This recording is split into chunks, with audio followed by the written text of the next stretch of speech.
Hi guys, good morning to all. यहाँ पे हम लोग डिस्कस करने वाले हैं एक बर्निंग इशू। ऑल्दो मैंने आपको इसके बारे में पढ़ाया भी था एक दिन, लेकिन आज का जो आर्टिकल निकला है, आप में से ही एक स्टूडेंट ने, पंकज ने, मेरे को ये आर्टिकल शेयर किया, तो आई थॉट कि क्यों ना हम इस पूरे टॉपिक को अलग से कवर करें। तो यहाँ पे हम बात करने वाले हैं कुछ आईएनएस के बारे में, एंड स्पेशली हम उस आईएनएस के बारे में बात करेंगे जो पाकिस्तान और चाइना की नाक में दम कर सकता है। क्यों, कैसे, वो भी चीज़ें आपको बताएंगे। तो एक बार फिर से आप सबका स्वागत है वाईफाई स्टडी स्टूडियोज चैनल पे, which is a part of an academy. और शुरुआत करते हैं इस छोटे से टॉपिक की, लेकिन बहुत ही ज़्यादा इंफॉर्मेटिव होने वाला है ये पर्टिकुलर टॉपिक। ऑलराइट, आप में से बहुत सारे स्टूडेंट्स ऐसे होंगे जिनको शायद आईएनएस का फुल फॉर्म ना पता हो। अगर पता है तो एक बार से कमेंट बॉक्स में लिखना, और सेशन के लिंक को एक बारी से अपने फ्रेंड्स के साथ में शेयर भी कर दीजिएगा। देखिए, हम बात करने वाले हैं किसके बारे में। इंडिया के द्वारा जो अभी हाल ही में आईएनएस विक्रांत बन के तैयार हुआ है, इसका ट्रायल स्टार्ट हो चुका है। आप कहेंगे तो मैम ये तो हमको पहले से पता है, बट यहाँ पे कुछ इसके बारे में ऐसे पॉइंट्स हैं जो शायद आपको ना पता हो, तो हम उसको यहाँ पर कवर करेंगे। आपको ये भी मैंने पढ़ाया हुआ है कि इंडिया जो है वो अपने 4 नेवल शिप भेज रहा है, कहाँ पे, साउथ चाइना सी के अंदर, क्योंकि वहाँ पे एक एक्सरसाइज परफॉर्म होने वाली है जिसका नाम है मालाबार एक्सरसाइज। और वो मालाबार एक्सरसाइज के अंदर यूएसए भी पार्टिसिपेट करेगा, जापान भी होगा और ऑस्ट्रेलिया भी पार्टिसिपेट करेगा।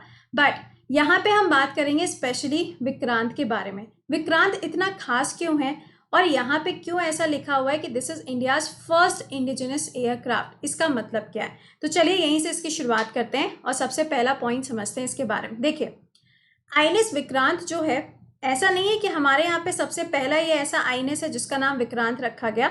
इससे पहले भी हमारे यहाँ पे एक ऐसा इंडियन नेवल शिप था जिसका नाम विक्रांत रखा गया था, और वो वाला आईएनएस सबसे अच्छी तरीके से इस्तेमाल कब किया गया था, 1971 की वॉर में। दैट मीन्स इंडिया और पाकिस्तान का जब युद्ध हुआ था उस टाइम पे उसका यूज़ किया गया था। इसीलिए बोला जा रहा है कि ये एक तरीके से रीबर्थ है।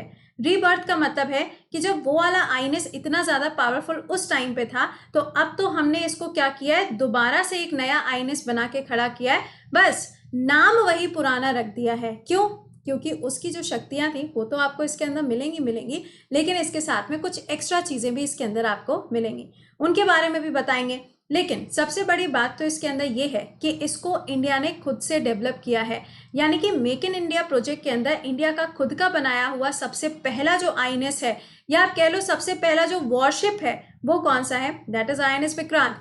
वॉरशिप का मतलब क्या होता है, सिंपल सी बात है। वॉरशिप का मतलब क्या है, जब अटैक वगैरह होते हैं तो आप देखते हो कि एयर फोर्स वगैरह जो होता है वो क्या करता है, बाय एयर अटैक करता है, राइट। तो आप ये कह सकते हैं कि जब हम वॉरशिप कहते हैं तो वॉरशिप का मतलब होता है कि पानी के ऊपर चलता हुआ क्या, एक एयरपोर्ट, या आप कह लो एयरपोर्ट जो फ्लोटिंग होता है इन द सी, उसे हम वॉरशिप कह सकते हैं कि भाई उसके ऊपर से कभी भी कहीं भी किसी भी डायरेक्शन में अटैक किया जा सकता है। तो इंडिया का ये वॉरशिप है।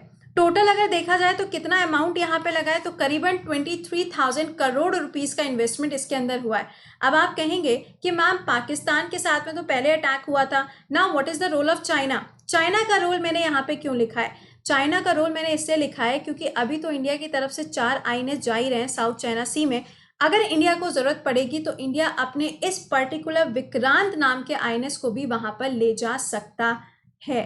दैट्स अ बिग पॉइंट, समझ गए।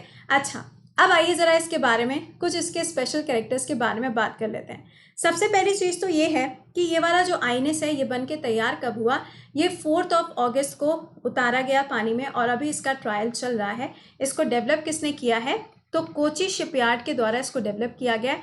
अगर हम इसकी लेंथ की बात करें तो ये करीबन 262 मीटर्स लॉन्ग है, और अगर हम इसकी विथ की बात करें तो करीबन 62 मीटर्स इसकी विथ आपको मिलेगी। चलो अच्छी बात है, लेकिन इसके अंदर कुछ और खूबियां भी हैं। वो खूबियां क्या है, सबसे बड़ी जो इसके अंदर खूबी है वो ये है कि ये पर्टिकुलर जो वॉरशिप है इसके ऊपर टोटल कितने एयरक्राफ्ट्स आ सकते हैं, दैट इज 30। बहुत बड़ा ये फिगर है, और इंडिया का सबसे पहला ही ऐसा आईएनएस है जिसके ऊपर इतने ज्यादा एयरक्राफ्ट्स को उतारा जा सकता है। दूसरा पॉइंट, इसका वेट, अगर हम वेट की बात करें तो इसका वेट 40,000 टन है, बट वेट से खैर इतना कोई इम्पैक्ट नहीं पड़ेगा। लेकिन हाँ, सबसे खास बात तो इसमें यही है कि इसके ऊपर टोटल 30 एयरक्राफ्ट उतारे जा सकते हैं, जिसमें से मिग 29K को भी उतारा जा सकता है। और अगर कामोव की बात करी जाए, कामोव 31 हेलीकॉप्टर, तो इसको भी इसके ऊपर उतारा जा सकता है। मतलब आप समझ रहे हो कि सिर्फ अगर यहाँ पर ये पर्टिकुलर एयरक्राफ्ट खड़ा हुआ है और उसके ऊपर ही अगर जाके इंडिया अपने यहाँ पर सारी चीज़ों को अगर शो ऑफ करना भी स्टार्ट कर दे, तो भी शायद यहाँ पे पाकिस्तान को तो एक बार पसीने आ ही जाएंगे। आप क्या कहते हो इस बारे में? कमेंट बॉक्स में लिखते चलना, ठीक है? रिकॉर्डेड सेशन है बट डजेंट मैटर, कमेंट तो हम देख ही रहे होते हैं, है ना? तो यहाँ पे ये इसकी खास बात है। अच्छा, और क्या खास बात है? अब पॉइंट यहाँ पर ये आता है, क्या इंडिया का ये सबसे पहला ऐसा नेवल शिप है या फिर इंडिया का सबसे पहला क्या ये ऐसा वॉरशिप है? नहीं, ऐसा नहीं है। इंडिया के पास में इससे पहले भी आईएनएस विक्रमादित्य था, आईएनएस विराट था, आईएनएस विक्रांत भी था। ये 3 पहले से इंडिया के पास में थे, लेकिन इसमें से कोई भी ऐसा नहीं था जो कि इंडिया का खुद का बनाया हुआ हो, इसलिए ये वाला इतना ज़्यादा खास हो जाता है।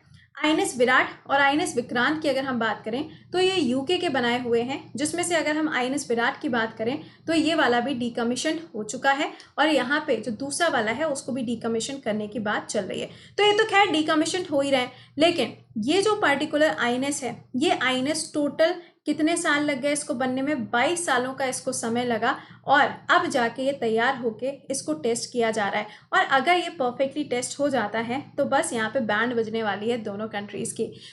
यहाँ पे अगर आप ये देखें तो दैनिक भास्कर के पास से ये पूरा डेटा मैंने निकाला था, जिसके अंदर बताया गया कि एक्टिव जो एयरक्राफ्ट कैरियर्स हैं वो हर कंट्री के पास में कितने हैं। तो देखो हमारे पास में भी अब एक आ गया है, तो आप देख सकते हैं कि ये जो कंट्रीज़ हैं, इन कंट्रीज़ के साथ में अब इंडिया को भी काउंट किया जाएगा।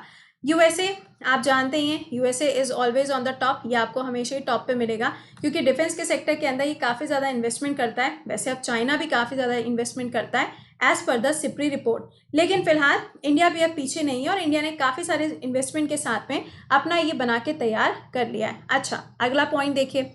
नेक्स्ट पॉइंट की अगर हम बात करें तो इसके ऊपर स्पेस तो काफ़ी ज़्यादा है, लेकिन यहाँ पे अगर हम इसकी ऊंचाई की बात करें, कोई भी चीज़ अगर ज़्यादा ऊंची होगी तो हमारे लिए उतनी ज़्यादा बेहतर होगी। तो इसकी जो हाइट है वो बताई जा रही है यहाँ पर कि काफ़ी अच्छी आपको हाइट मिली। 59 का यहाँ पे रेशियो दिया गया है, जो डेटा यहाँ पे रिलीज़ किया गया है। अब करमवीर सिंह जी, ये कौन है? ऑब्वियसली बात है कि नेवल चीफ है। इन्होंने बोला है कि जब इसको हम पूरी तरीके से टेस्ट कर लेंगे तो अगर हमें ज़रूरत पड़ेगी तो इंडियन ओशियन का जो एरिया है और जो अरेबियन सी का एरिया है, उस पूरे एरिया तक भी एक बार से ले जाके इसको पूरा सर्वे किया जा सकता है या फिर पेट्रोलिंग करने का काम भी इसके द्वारा कराया जा सकता है। ऐसा क्यों कर रहे हैं? देखिए, इंडियन ओशियन हो या फिर अरेबियन सी हो, वहाँ पे ऐसे पेट्रोलिंग इसलिए कराया जाएगा just to show the Pakistan कि एग्जैक्टली ये लोकेशंस जो हैं वो लोकेशन से आप दूर ही रहना। तो ये पाकिस्तान के लिए होगा। और अगर मान लीजिए पेट्रोलिंग के लिए साउथ चाइना सी में जाता है, आप कहेंगे मैम साउथ चाइना सी में कैसे जाएगा? वो तो चाइना कैप्चर किए बैठा है, 9-9 चाइना ने ड्रॉ करी है। चलो ठीक है, एग्रीड, लेकिन वियतनाम का भी तो एरिया है वहाँ पर, फिलीपींस का भी एरिया है वहाँ पर। इसके अलावा अगर आप देखेंगे तो उस पर्टिकुलर एरिया पे थोड़ा सा ऊपर पैसिफिक ओशन है और पैसिफिक ओशन वाले एरिया में जापान का भी एरिया है। तो आप समझ सकते हैं कि इंडिया अगर मेन उस एरिया में नहीं जा सकता तो उसके आसपास के एरिया में से तो घूम के आ ही सकता है। तो ये काफ़ी अच्छा डेवलपमेंट है जो आप यहाँ पे देख रहे हैं। और इसके अलावा हमारी जो एयरफोर्स है, आर्मी है या फिर यहाँ पे जो नेवी है, वो धीरे धीरे करके डेवलप होती जा रही है। और इसमें मैंने आपको ये तीनों के नाम भी बता दिए और आप देख सकते हो यहाँ पे कि ये दोनों जो हैं इनको यूके ने बनाया था और जो विक्रमादित्य है ये रशिया के द्वारा डेवलप किया गया था। पेपर के अंदर आपसे कई बार पूछा जाता है कि ये वाला एयरक्राफ्ट किसने डेवलप किया है या ये वाला आईएनएस किसने डेवलप किया है, तो आपके लिए जानना ज़रूरी है। तो अब देखना यहाँ पर ये है कि ये इंडिया कब और कैसे भेजता है, पाकिस्तान वाले एरिया में या फिर पाकिस्तान के बॉर्डर वाले एरिया में या फिर चाइना वाले साउथ चाइना सी के एरिया में। ये जानना बहुत ही ज़्यादा इंटरेस्टिंग होगा क्योंकि अब तो खैर इसका ट्रायल स्टार्ट हो ही चुका है। तो ट्रायल अभी 1-2 दिन के अंदर ख़त्म हो जाएगा और उसके बाद में इसकी फाइनल पोजीशन डिसाइड करी जाएगी। सो ये एक छोटा सा बर्निंग टॉपिक था जो मैंने सोचा कि आपके साथ में डिस्कस कर दें, इसको अलग से ज़रूरी था और आज ही इसके ऊपर आर्टिकल भी आया था। तो this was a session, I hope कि आपको पसंद आया होगा। एक बार से लाइक और शेयर मारिएगा और अब आपसे मुलाकात करेंगे अभी 2 बजे की क्लास में ओनली ऑन अनअकैडमी।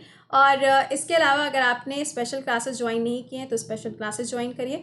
दोपहर में 2 बजे MTS की पूरी एक मॉक टेस्ट सीरीज स्टार्ट होने जा रही है अनअकैडमी पे और डेली बेसिस पे आपका सुबह 7 बजे करंट अफेयर्स रहता है। वाईफाई स्टडी स्टूडियोज इसी चैनल पे होता है और आपका क्या नया बैच स्टार्ट होने जा रहा है 11 तारीख से। अगर ज्वाइन नहीं किया है तो ज्वाइन कर लीजिएगा, क्योंकि ये बैच आपको हर एक एग्जाम के लिए काम आने वाला है, जिसके अंदर जीएस, मैथ, इंग्लिश और रीजनिंग आती है। अभी ज्वाइन अगर आप करते हैं अगस्त के अंदर ही, तो आपको 3 मंथ्स का एक्सटेंशन यानी कि फ्री ऑफ कॉस्ट मिलेगा सब्सक्रिप्शन। और अगर आप 1 साल के लिए ज्वाइन करते हैं सीडी बैच, तो आपको 6 मंथ का सब्सक्रिप्शन फ्री ऑफ कॉस्ट मिलेगा। कोड विल बी कृति10। कोड क्या होगा, ये कोड आपको लगाना है ताकि आपको 10% डिस्काउंट मिले। और आपका ये जो टेस्ट होगा ये 22 तारीख को होगा दोपहर में 12 बजे, और इसके लिए भी सेम कोड यूज़ होगा, दैट इज कोड कृति10। ठीक है, चलो अच्छा, तो मिलते हैं फिर आप लोगों से 2 बजे। टिल देन खुश रहिए, मुस्कुराते रहिए, bye bye and take care guys.